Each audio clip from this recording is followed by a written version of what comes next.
It is official. Amanda is back in town, and I'm here to share some of my tips for jet lag. I've got 6 major ones that I really want to share with you. I'm sure I've got many more, but these are my highlights.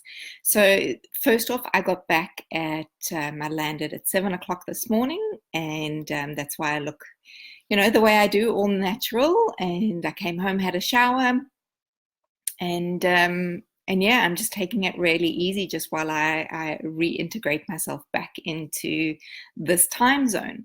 So what are the things that I like to do? Well, first and foremost, of course, which I've been doing while I'm away anyway, is I'm looking after my nutritional supplementation needs. So the whole time while I'm traveling, and then especially when I'm back, I'm definitely taking my Lifelong Vitality. So they are like the baseline of all my nutrition. So, as we go away, we are often faced with things that we would not normally eat because it's not within our control. So as long as you're giving your body that base level of nutrients, that's very important. So of course I've topped up on that today. I've also added in a couple of other supplements like a vitamin C, just to make sure that my immune system is really powerful and not going to be affected by anything that's out there in the environment at the moment. So speaking of nutrition, and this is my tip number 2, is I'm going to make sure that my whole day and from now on is packed full of the best things I can give it. So I have had a green juice, so a cold pressed green juice, freshly made. I've given myself a lovely salad with roasted vegetables. So I'm really kind of putting in much more plant-based things just during this very first day. Tip number 3 is all about hydration. So for me, hydration is about water intake. And when I do that, I'm also going to just add in my lemon oil so that I'm really doing well in cleansing as well. And then the other thing, because I've been traveling on a plane, I'm going to be also using hydration onto my skin with this lovely product. So, if it's too hot for you in your environment to use a thicker cream like this one, then you could always use just fractionated cocoa, as long as you're putting that onto your body. So that was tip number 3. So now we come to tip number 4, and that is going to be take your shoes off straight away, right? As soon as you can. Your shoes are no longer necessary. You need those feet to be spread out and really doing their thing on the flooring.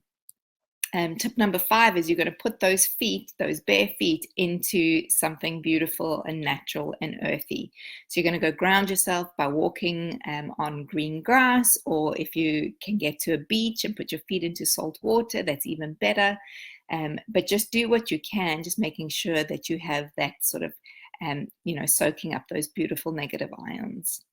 So also when you travel, during the plane ride, your body is going to swell with fluid. So tip number 5 is put your legs up the wall. So you lie down onto your back and you put your legs up against the wall, and you just have that reversal of flow coming through into your body. And that leads me into tip number 6, because it is very tempting when you're lying on that floor to close your eyes and nod yourself off. But please don't do that if you're really trying to make the most of not suffering from jet lag. Is stay awake as much as you can throughout this very first day.